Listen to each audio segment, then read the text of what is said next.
Hello class, welcome back बच्चों। तो बेटा हम बात कर रहे हैं मनी मार्केट इंस्ट्रूमेंट की। मैंने दो बातें आपके साथ कर ली हैं, अभी नोट्स नहीं चाहिए। जब कहूँगा रीड करना है बेटा तब करेंगे रीड, अभी तो समझेंगे बातों को। तो बेटा हमने दो बातें कर ली हैं, एक हमने ट्रेजरी बिल पे चर्चा की है और एक कॉमर्शियल पेपर पे चर्चा की है।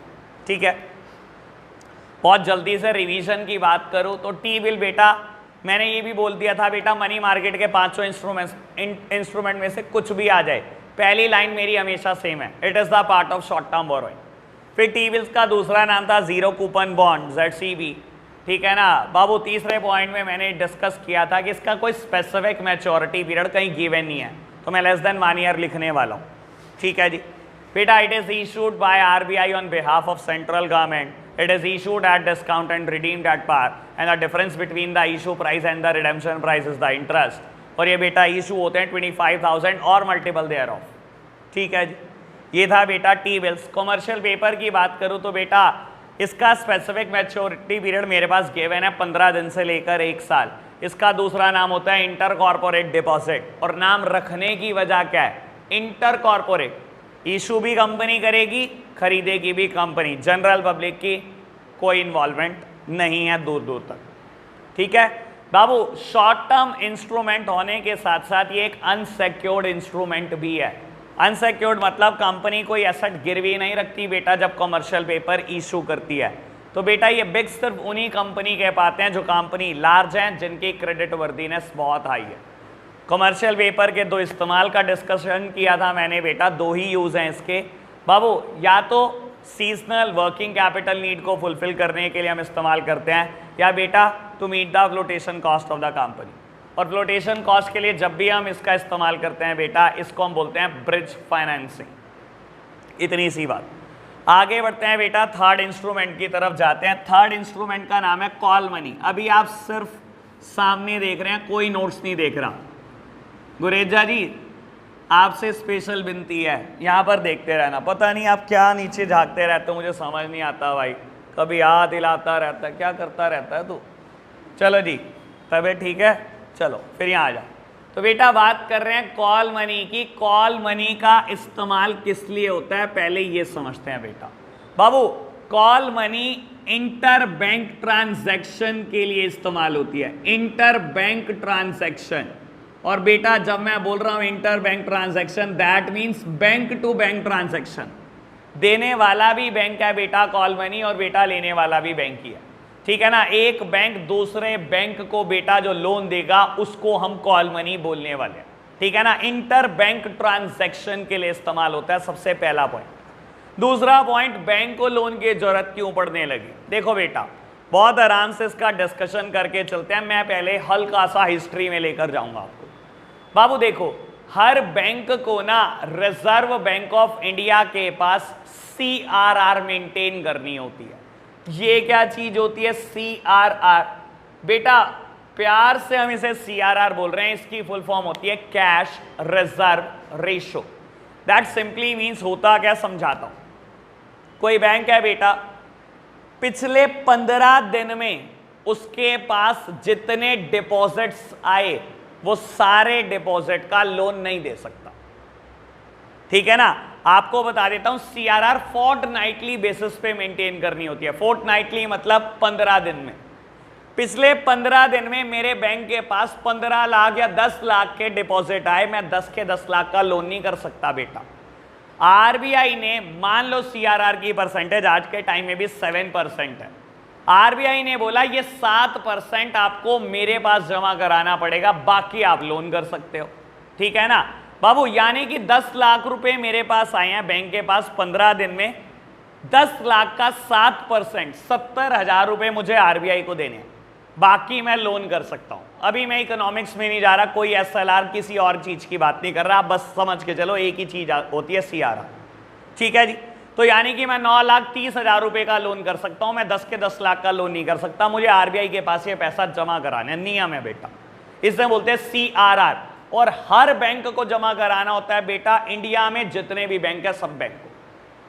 15 दिन के डिपॉजिट का 7%, 15 दिन के डिपॉजिट का 7%। ठीक है जी, अब मैं एक बात बोलता हूं बेटा, बैंक मैनेजर बड़े लालची होते हैं, लेकिन आपको ये बात का अंदाजा भी नहीं होगा बेटा, बैंक मैनेजर का प्रमोशन इस बात पे डिपेंड करता है कि उसने कितना लोन दिया है बेटा, और क्या रिकवरी करा कर दे रहा है बैंक को, कितना कमा कर दे रहा है। डिपॉजिट पे कोई प्रमोशन नहीं होता, प्रमोशन लोन पे होता है हमेशा, क्योंकि बैंक की कमाई लोन है। डिपॉजिट आते रहेंगे बैंक में, बैंक का तो खर्चा बढ़ेगा कि ब्याज देनी है। आप कमा के क्या दे रहे हो बैंक को, मुद्दा तो ये है। आप आज कॉल कर दो किसी बैंक मैनेजर को कि सर मेरे पास 1 करोड़ बड़े हैं, मेरे को डिपॉजिट कर रहे हैं, पेन भी नहीं लेगा बिल्कुल भी, कहेगा आज उठ के बैंक ले आओ 1 करोड़ नगद। आप अभी कह दो मुझे बैंक मेरे को, आप बड़े रेप्यूटेड कस्टमर हो, कॉल करके कह दो बैंक मैनेजर को कि सर 1 करोड़ का लोन चाहिए, अभी घर आ जाएगा बेटा, क्योंकि उसका प्रमोशन उस बात पे डिपेंड करता है। अब समझाने के लिए बोलता हूं लोन की जरूरत क्या है। मान लो आज 15 दिन हो रहे हैं पूरे, आज आपको CRR मेंटेन करनी है, 70,000 रुपए जमा कराने हैं, दोपहर के 12 बजे हुए हैं बेटा। आप एक फाइल पे, लोन की फाइल पे काम कर रहे हो कुछ दिन से, और पर्सन को 10 लाख का लोन चाहिए था। 12 बजे हैं दोपहर के, आपके पास 10 लाख के ही डिपॉजिट पड़े हैं और 10 लाख का ही लोन करना है आज आपको। अब आप सोच रहे हो लोन करूँ कि नहीं करूँ। बीइंग अ बैंक मैनेजर आपको लगता है यार बैंक के लिए 70,000 कौन सी रकम है, अभी एक कस्टमर आएगा 70,000 जमा करा देगा, हो जाएगी CRR मेंटेन। उसने कहा यार प्रमोशन भी तो सोच रहे हैं, 10 लाख का लोन का कस्टमर खड़ा है, परेशान हो रहा है इतने दिन से। उसने उठा के 12 बजे 10 लाख का लोन कर दिया। 10 ही लाख आए थे, 10 के 10 लाख का लोन कर दिया, 70,000 है नहीं। उसने सोचा 4 घंटे हैं, 4 घंटे में तो 4 बजे तक वर्किंग है हमारी, आ जाएंगे 70,000, कौन सी बड़ी रकम है, ठीक है ना। मान लो कुछ भी ऐसा इंसिडेंट हो गया, 70,000 आएगी, कोई कस्टमर नहीं आया, कोई डिपॉजिट नहीं हुआ। अब CRR तो मेंटेन करनी है, ठीक है ना। RBI तो बेटा लाइसेंस ही उड़ा देगा आपका, ठीक है ना, बैंक ही नहीं रहोगे जिंदगी में कभी। अब ये कैसे करेगा, लोन मांगेगा, वो दूसरे बैंक को कहेगा ला भाई लोन दे दे थोड़ा सा, ठीक है ना। बेटा जितनी अमाउंट लोन पर लेगा उस अमाउंट को हम बोलेंगे कॉल मनी, और जिस रेट ऑफ इंटरेस्ट पर लेगा बेटा उसे हम बोलेंगे कॉल रेट। सुन लो बेटा पहले, अभी लिखने पर कोई जोर नहीं होना चाहिए आपका। हाँ जी बेटा, एक बैंक दूसरे बैंक से जितने पैसे लेता है लोन पर वो होती है कॉल मनी, और जिस ब्याज पे लेता है उसे बोलते हैं कॉल रेट। समझ आई बात। इसका एक स्पेसिफिक मैच्योरिटी पीरियड है और सबसे कम इसी का है बेटा 1 day to 15 days, बस 1 दिन से लेकर 15 दिन में वापस करने ही है पैसे। और आप समझदार हो यार, बैंक के लिए 70,000 कोई रकम है क्या, अगले दिन डिपॉजिट आएंगे अगले दिन ही वापस कर दूंगा। तो इसका मैच्योरिटी पीरियड सिर्फ इसलिए ही बहुत कम रखा गया, सिर्फ 1 दिन से लेकर 15 दिन। समझ आई बात, मैच्योरिटी पीरियड क्यों कम है, ठीक है, इतनी बात ओके है। बढ़े आगे बाबू, सबसे काम की बात अब लिखने जा रहा हूं, ये दोनों बातें सबसे काम की होंगी। There is a inverse relationship between call rate and call money। Notes में उल्टा लिखा हुआ है बेटा, आपने सही करना है, मैं पहले बता रहा हूं, लेकिन सुन लो। There is a inverse relationship between call rate and call money। इन दोनों के बीच inverse relationship होती है, मतलब अगर कॉल रेट बढ़ जाएगा तो कॉल मनी की डिमांड कम हो जाएगी। समझाने के लिए एक बात बोलता हूं, आप एक बैंक को, आपने दूसरे बैंकों का, बैंक 70,000 रुपए का लोन देते, उसने कहा ठीक है। बैंक ने पूछा कितना ब्याज लेगा, कह रहा 12%। सर हम क्या कहेंगे, तेरा दिमाग खराब हो गया, दुनिया को हम 9% पे लोन करते हैं तो हमारे से ही 12 मांग रहा है, ठीक है ना। अगर आप कॉल रेट बढ़ाओगे तो हम कॉल मनी से कभी पैसा लेना नहीं चाहेंगे। जब भी कॉल रेट बढ़ेगा, ब्याज बढ़ेगी, तो कॉल मनी की डिमांड ऑटोमेटिकली कम हो जाएगी। फिर ऐसे केसेस में हम करेंगे क्या बेटा बाबू, ऐसे केसेस में हम किसी और इंस्ट्रूमेंट से लोन लेना चाहेंगे। सुनते रहो बेटा बात, लास्ट बात है और ये खत्म हो जाएगा टॉपिक। बेटा अगर कॉल रेट बढ़ा तो कॉल मनी से पैसा नहीं लेंगे, समझ में आ गया। तो बेटा फिर कहां से लेंगे 70,000, किसी और जगह को ढूंढेंगे बेटा। That simply means there is a inverse relationship between call rate and call money, and there is a direct relationship between call rate and the other short term instrument। अगर ब्याज बढ़ेगी तो हम कॉल मनी से पैसा नहीं लेना चाहेंगे, लेकिन अगर ब्याज बढ़ेगी तो हम किसी और इंस्ट्रूमेंट से जरूर लेना चाहेंगे। तो बेटा इन दोनों के बीच में डायरेक्ट रिलेशनशिप है, ये भी बढ़ता है तो ये भी बढ़ जाता है। और बेटा कॉल रेट और कॉल मनी के बीच में इनवर्स रिलेशनशिप। बात ओके, बैठ जाओ चारों। हाँ जी बेटा, कॉल मनी पे चर्चा दोबारा से। कॉल मनी किसके लिए इस्तेमाल होती है? इंटर बैंक ट्रांजैक्शन के लिए इस्तेमाल होती है। इंटर बैंक मतलब बैंक टू बैंक ट्रांजैक्शन, ठीक है ना। लोन लेने वाला भी बैंक है और लोन देने वाला भी बैंक है, ठीक है ना। कोई जनरल पब्लिक की इन्वॉल्वमेंट है नहीं बेटा इसमें।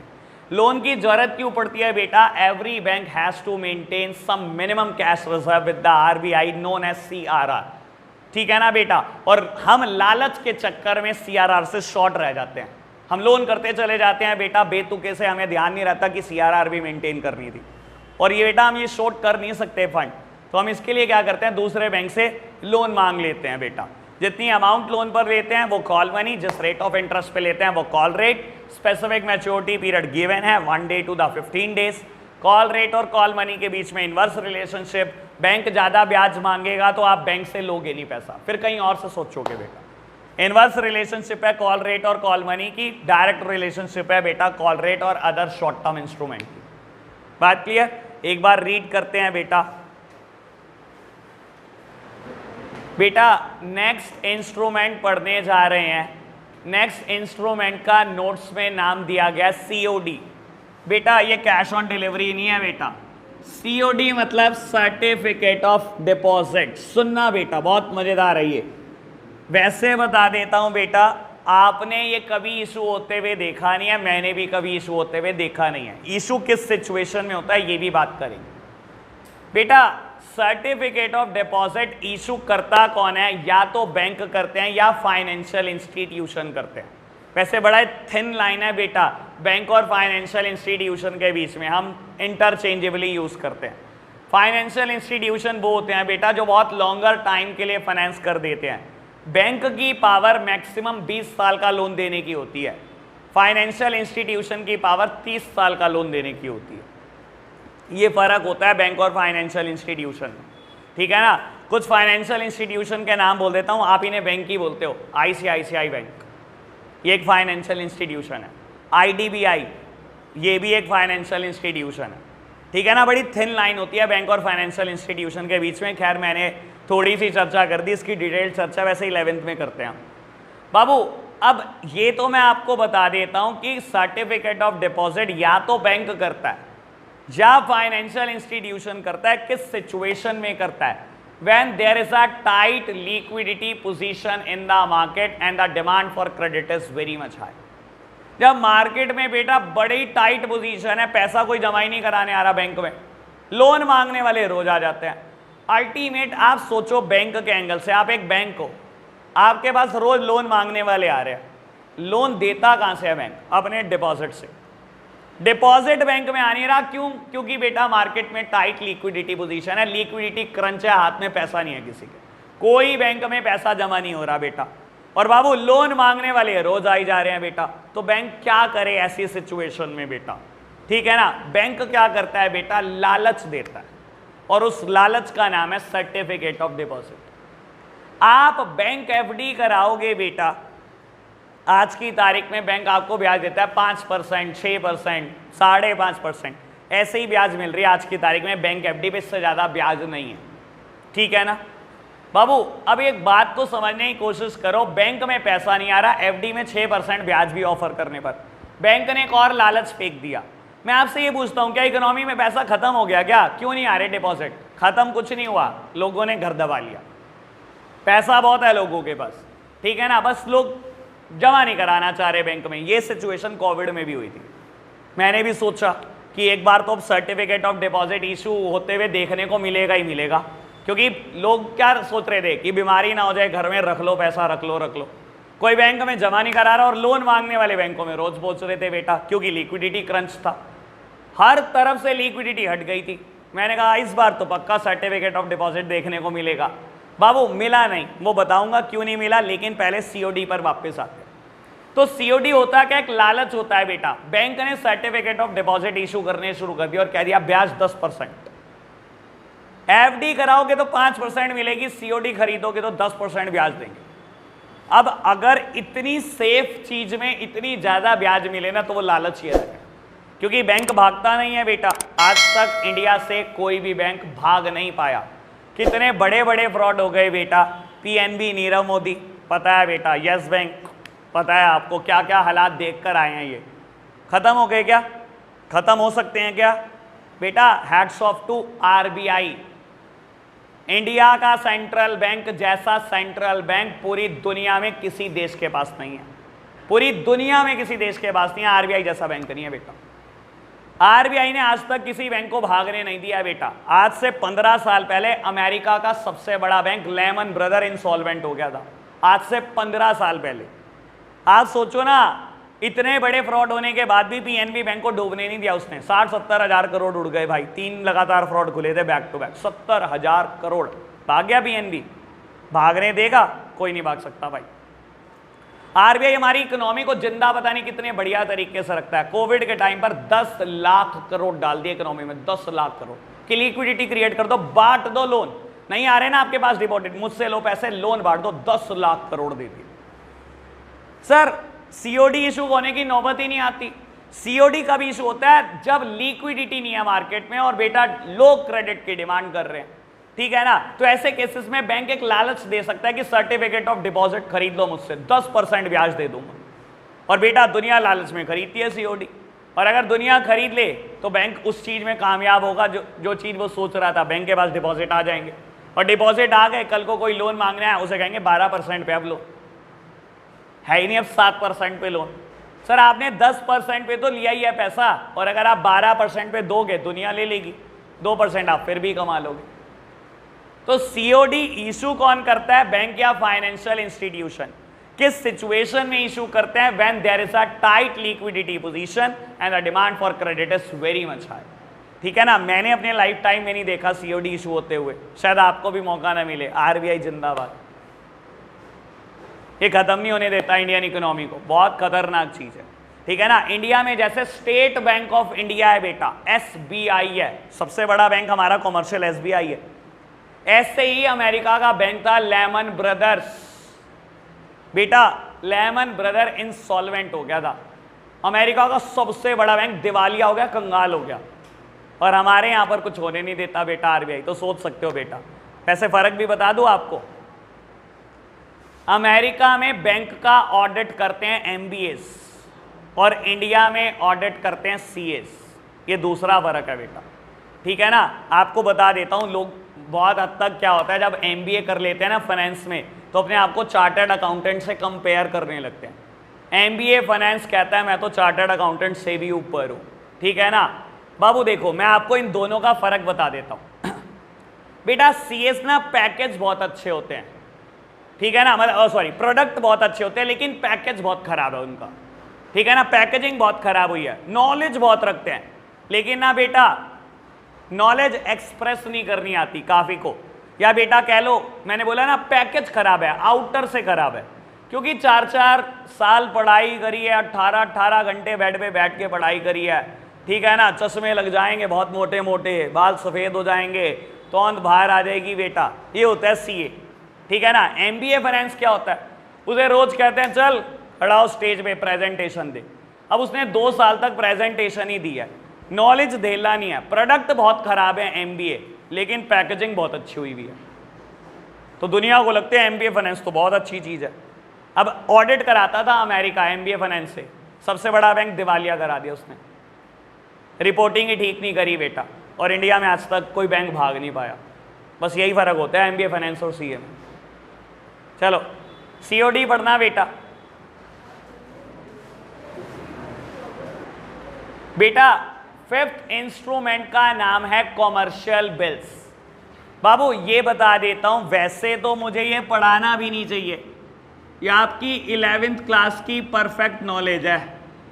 ठीक है ना। चलो आधों ने कह दिया, फिर तो हमने वैसे ही हार मान ली, दोबारा बता दो। लो बेटा बाबू, सॉरी कॉमर्शियल बिल्स की मैं बात कर रहा हूं।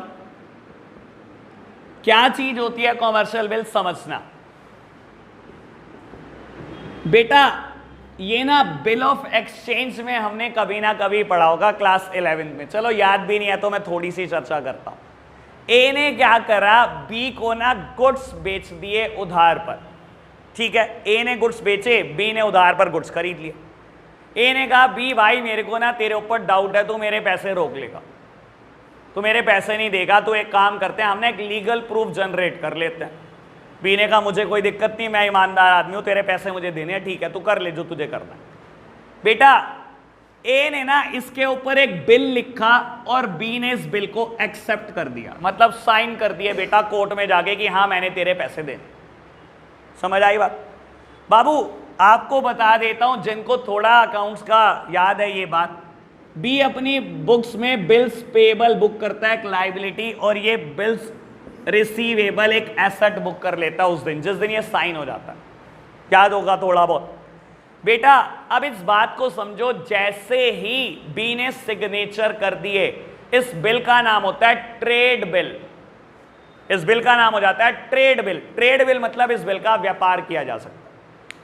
अब मान लो अगर ए ने सी के भी पैसे देने देना, तो ए सी को बिल दे सकता है, जा तू ले लियो बी से पैसे, तो यानी कि इस बिल का व्यापार भी शुरू हो सकता है। ठीक है ना बेटा, इसीलिए इसको बोला गया ट्रेड बिल। और आपको भी पता है हम क्रेडिटर के फेवर में एंडोर्स किया करते थे, जिसको अकाउंट्स याद हो। नहीं है तो मैं तो आसान भाषा में ही बोल रहा हूं, यानी कि अगर आपने सी के पैसे देने तो आप सी को भी दे सकते हो। ठीक है ना। अब एक बात बोलता हूं बेटा, इस बिल पे डेट लिखी है 3 महीना, कि 3 महीने के बाद बी ए को पैसे देगा। ठीक है, और पैसे देने हैं 10,000 रुपए। ठीक है जी। 1 महीने के बाद ए को बड़ी अर्जेंट पैसे की जरूरत पड़ गई, बहुत अर्जेंट। ठीक है जी। बाबू बी के पास जाएगा, कोई फायदा होगा? बी कहेगा मैंने तो साइन करके दिया, मैं 3 महीने बाद देना, दे दूंगा तेरे पैसे, अभी भी 2 महीने पड़े हैं मेरे पास, एक ही 2 महीना बीता है, दे दूंगा। उसे अर्जेंट जरूरत है, क्या कर सकता है बेटा? ए बैंक जाए, बैंक इस बिल को डिस्काउंट कर दो। डिस्काउंट करने का क्या मतलब है बेटा? डिस्काउंट करने का मतलब है कि ये बिल आप रख लो, मुझे कुछ पैसे दे दो। बैंक ने कहा 10,000 का बिल है, मैं तो 9500 दूंगा। आपने कहा ये 10,000 का बिल है, 9500 क्यों दे रहे हो, 500 कम क्यों? बैंक कह रहा ब्याज। आप बोलते हो डिस्काउंट, तो मेरा तो नजर में ये ब्याज होती है बेटा। कायदे से आप एंट्री पता है क्या करते हो? Bank account debit, discount account debit to B R. Entry होनी चाहिए मेरी नजर में bank account debit, interest account debit to B R. यहां डिस्काउंट का मतलब ही ब्याज है बेटा, एनालिसिस करो तो। बैंक ने कहा ये 500 रुपए मेरी ब्याज है, तो मेरे 9500 रुपए 2 महीने यूज करेगा, मुझे तो पैसे 2 महीने बाद मिलेंगे बी से, तो 500 रुपए मैं ब्याज दूंगा। ए ने कहा डन, ला 9500 आज दे दे। आपने आज 9500 ले लिया, आप घर आके सुन लो काम की बात। जिस दिन इस ट्रेड बिल को कमर्शियल बैंक डिस्काउंट करता है, डिस्काउंट सिर्फ कमर्शियल बैंक करता है बेटा, सिर्फ कमर्शियल बैंक। ठीक है ना, आप आरबीआई के पास नहीं जाओगे डिस्काउंट कराने, कमर्शियल बैंक के पास ही जाओगे। जिस दिन ट्रेड बिल को कमर्शियल बैंक डिस्काउंट करता है, उसी दिन इसका नाम पड़ जाता है कमर्शियल बिल, क्योंकि कमर्शियल बैंक ने डिस्काउंट करा। समझ आई बात? 11th में थी। चलो जी रीड करना। हाँ 11th में था बस वो। चलो बेटा बात सुनो। बेटा मनी मार्केट का इंट्रोडक्शन 4 लाइनें लिखी हुई हैं मैंने, लेकिन पढ़ाया नहीं, क्योंकि इस 4 लाइन पर मुझे 10 मिनट लगाने हैं। सुनते रहना बहुत आराम से, पहले मेरी बात सुनो फिर रीड करेंगे बेटा, फिर पक्का समझ में आएगा। मैंने 5 इंस्ट्रूमेंट पढ़े मनी मार्केट के। टी बिल्स, कमर्शियल पेपर, ये मैंने कल कराए थे। कॉल मनी, सीओडी और सी बिल्स यानी कि कमर्शियल बिल, ये मैंने आज करा दिए। अगर इसको दिमाग में रखो बहुत आराम से और सोचो कि मनी मार्केट में पार्टिसिपेंट्स कौन कौन है, कि मनी मार्केट में कौन कौन लोग पार्टिसिपेट करते हैं, मुझे ये सोचना है। बेटा पहला टी बिल्स में याद रखो, क्या सेंट्रल गवर्नमेंट इन्वॉल्व थी वहां पर? Reserve Bank of India involve था वहां पर। टी बिल्स कौन इशू करता है? RBI on behalf of central government. इन दोनों की इन्वॉल्वमेंट है सर, सोचना ही है बस। कमर्शियल पेपर, कंपनी की इन्वॉल्वमेंट है वहां पर, इशू करने वाली भी कंपनी और खरीदने वाली भी कंपनी। अगर मैं बात करूं बेटा कॉल मनी की, बैंक की इन्वॉल्वमेंट है, बैंक कह लो या कमर्शियल बैंक कह लो। सीओडी की बात करूं, बैंक भी है और फाइनेंशियल इंस्टीट्यूशन भी है। और अगर मैं बात करूं लास्ट वन कमर्शियल बिल्क की, अगेन कमर्शियल बैंक की इन्वॉल्वमेंट है, वो मैंने पहले ही लिखा है। दिखाई दे रहा है कौन कौन इन्वॉल्व है। अच्छा एक बात बताओ, इनमें से कोई भागने वाला बंदा, इसको छोड़ दो तो ये तो भाग सकती है भाई कभी भी, ठीक है ना। इसमें एक कंपनी मेरी भी है, Messrs fraud and fraud limited, इतना प्यारा नाम। हाँ जी सेंट्रल गवर्नमेंट भागती है, आरबीआई, बैंक, फाइनेंशियल इंस्टीट्यूशन। समझ में आ रहा होगा कि मनी मार्केट से सेफर कोई चीज नहीं होती, ये बहुत सेफ चीज में से एक है, इनमें से कोई बंदा फरार होने वाला नहीं है बेटा। एक और पर्सन की इन्वॉल्वमेंट होती है बेटा, नाम ले देना बड़ा जरूरी है, म्यूचुअल फंड। अब यहीं से तो चैप्टर शुरू होता है मेरा। अब ये तो सिर्फ एक नाम लिखा है बेटा, मुझे तो मजा ही नहीं आएगा अगर मैं सिर्फ नाम बता दूं और छुट्टी कर दूं। तो बस यहीं से तो इंटरेस्ट क्रिएट करना है कि आपने भी इन्वेस्ट करना है जिंदगी में। क्या लगे पड़े हो बेटा, ठीक है ना? जब तक मेरी एज में आओगे तब तक तो लाखों कमा चुके होंगे। सुनते जाना बेटा, म्यूचुअल फंड ये क्या चीज होती है भाई, सुनते हैं बेटा बहुत आराम से बात। बेटा mutual fund is the panel of experts. मेरे पास पैसा है, मुझे शेयर मार्केट की समझ नहीं है। इंडिया में बहुत सारे लोग ऐसे हैं बेटा जिनके पास पैसा है, जो इन्वेस्ट करना चाहते हैं शेयर मार्केट में, लेकिन समझ नहीं है और इस डर की वजह से इन्वेस्ट नहीं करते। बेटा आप क्या कर सकते हो, म्यूचुअल फंड को पैसा दे सकते हो। म्यूचुअल फंड कौन है बेटा? A panel of expert. एक एक्सपर्ट्स का पैनल है, कहीं पर 5 लोग बैठे हैं, कहीं 7 लोग बैठे हैं, कहीं 10 लोग बैठे हैं, सारे एक्सपर्ट हैं शेयर मार्केट के बादशाह, ठीक है ना? आपने उनको पैसा दिया, ये इन्वेस्टमेंट करते हैं। और इन्वेस्टमेंट का पहला नियम, और ये बात आप भी समझ लेना बहुत आराम से, do not put all your eggs in one basket. Investment का पहला नियम होता है बेटा, do not put all your eggs in one basket. बेटा सारा पैसा एक जगह पे मत डाल देना, रोगे पछताओगे एक दिन, बता रहा हूं। म्यूचुअल फंड यही करता है। म्यूचुअल फंड कहता है मैं बांट के इन्वेस्टमेंट करूंगा, सारा पैसा एक जगह नहीं डालूंगा। कुछ पैसे से, अब बेटा म्यूचुअल फंड को पैसे देने वालों की कमी नहीं है, ठीक है ना? एक म्यूचुअल फंड का नाम बोल देता हूं बेटा, एक्सिस लॉन्ग टर्म सिक्योरिटीज। एक का नाम है axis blue chip fund. 32,000 crore रुपए इकट्ठे होते हैं एक साल में, 32,000 करोड़ रुपए, इतने लोग पैसा देते हैं। अब वो क्या करते हैं बेटा, कुछ से खरीदेंगे सेंट्रल गवर्नमेंट की security, that means T bills. सबसे ज्यादा टी बिल्स म्यूचुअल फंड खरीदता है, सबसे ज्यादा टी बिल्स। क्यों बेटा? सेफ, कुछ चीजें सेफ भी तो खरीदो बेटा। कुछ से खरीदा टी बिल्स, कुछ से खरीदा गोल्ड, कुछ से खरीदी फॉरेन एक्सचेंज, कुछ से खरीदी प्रॉपर्टी, कुछ बैंक की एफडी, कुछ बैंक की आरडी, कुछ शेयर्स, कुछ डिबेंचर, कुछ प्रेफरेंस शेयर। सर पैसा इन्वेस्ट करने की कोई कमी थोड़ी है, इतनी जगहें कहीं भी इन्वेस्ट करो ना। तो बेटा म्यूचुअल फंड बांट के इन्वेस्टमेंट करता है, जो कुछ कमाता है अपना खर्चा काटता है, आपको बांट देता है। और कितना कमाते होंगे एवरेज में साल का? मजा तो तभी है ना। सर देखो एक बात बताता हूं, क्या आप बैंक एफडी के चक्कर में पड़े रहते हो 5-5%, ठीक है ना? अच्छा आपको लगता है बैंक एफडी सेफर है? सेफ है कि नहीं है बैंक एफडी? सर ये तो बताना पड़ेगा, ठीक है ना? मैंने शायद 11th क्लास में एक बार इस चीज का जिक्र करा था। सीए बन जाने के बाद ऐसे ही जैसे आप बैठे हो, 50 सीए बैठे थे और एक चंडीगढ़ ब्रांच का चेयरमैन हमारा सेमिनार ले रहा था। उसने पूछा रिस्क फ्री सिक्योरिटी का नाम बता दो। हम 50 में थे, 50 की आवाज आई, bank FD is risk free. CA बन जाने के बाद की बात बता रहा हूं। उन्होंने कहा गधे हो तुम।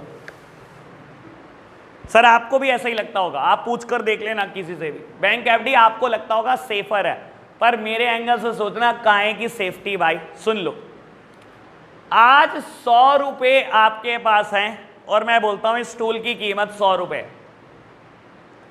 मैं आज इस 100 रुपए से स्टूल खरीद सकता हूं। मैंने आज 100 रुपए से स्टूल नहीं खरीदा बेटा, जाके एक बैंक एफडी करा लाया। अगले साल मुझे कितने मिलेंगे? 5% ब्याज, यानी कि 100 का कितना हो जाएगा? 105 हो जाएगा। भाई बेटा इंडिया में इन्फ्लेशन का रेट है मान लो 7%, ये स्टूल हो गया 107 रुपए का। इन्फ्लेशन मतलब राइजेस इन प्राइसेस। पिछले साल ये स्टूल 100 का था, तब आपकी परचेजिंग पावर थी। इस साल ये 107 का हो गया क्योंकि इन्फ्लेशन रेट 7% है। आप कहते हो बैंक एफडी सेफ है, लोग कराते रहो बैंक एफडी। ओ भाई महंगाई 7% बढ़ी जा रही है और हम बैंक एफडी में घुसे हुए हैं 5-5% कमाने के लालच में। सर हर साल आपकी परचेजिंग पावर उड़ रही है, हर साल के हिसाब से। क्या किसके चक्कर में पड़ रहे हो? हमारे घर वालों को लगता है बैंक एफडी से अच्छी कोई चीज ही नहीं होती बेटा। लो देख लो बेटा कितनी अच्छी चीज है, और जिंदगी लगा लो, आप उनको समझा भी नहीं सकते कि बैंक एफडी जीरो होती है, बिल्कुल कुछ भी नहीं है।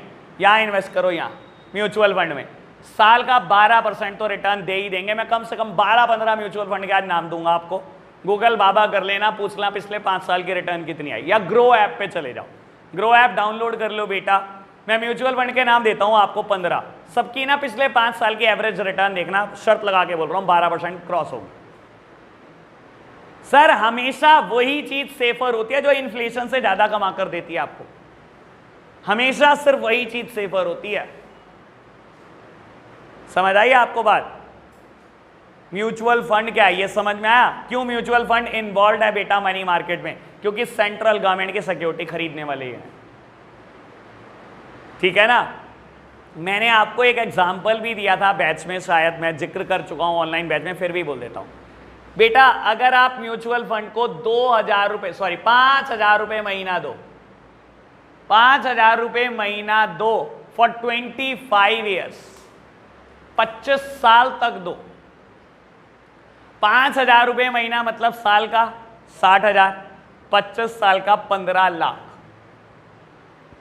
25 साल का 15 लाख, ठीक है जी बेटा। अगर म्यूचुअल फंड 12% रिटर्न देता चला जाए कॉन्टिन्यूअस फॉर 25 ईयर्स, तो आप सोच भी नहीं सकते अमाउंट कितनी होगी। आइंस्टाइन ने एक बार कहा था कि compounding is the 8th wonder of the world. Compounding ना 8th वंडर है बेटा, और मैं बोल रहा हूं हाँ 8वां अजूबा है बेटा। कैसे 8वां अजूबा है सुनना। पहले महीने मैंने 5,000 डाले, साल की 12% रिटर्न है, यानी कि महीने का 1% तो कमाया होगा। अगले महीने वो 5,050 हो गए दूसरे महीने, और दूसरे महीने मैंने फिर 5,000 डाल दिए, तो 10,050 रुपए पे मैंने 1% और कमा लिया अगले महीने। फिर वो इन्वेस्ट हो गए, करते करते कंपाउंडिंग होती चली गई, ब्याज के ऊपर ब्याज, ब्याज के ऊपर ब्याज, और ऐसे 25 साल तक चलता रहा। यू इवन कांट इमेजिन कि आपने 25 साल में 15 लाख रुपए दिए होंगे और 25 साल बाद 95 लाख हो चुके होंगे। 15 लाख के 95 लाख, और हमें लगता है कि हमें म्यूचुअल फंड में क्यों इन्वेस्ट करना है। A sole reason of compounding. समझ आई ना बात? ठीक है ना। और अगर ये लग रहा होगा कि मैं झूठ बोल रहा हूं तो गूगल बाबा पे अभी जरूर चेक करेंगे, ठीक है जी। मैं आपके सामने चेक करके दिखाऊंगा, ठीक है, बैच ओवर होती, ठीक है जी। इतनी बात ओके है क्या? चलो आज के लिए इतना ही रखते हैं, बाय बाय।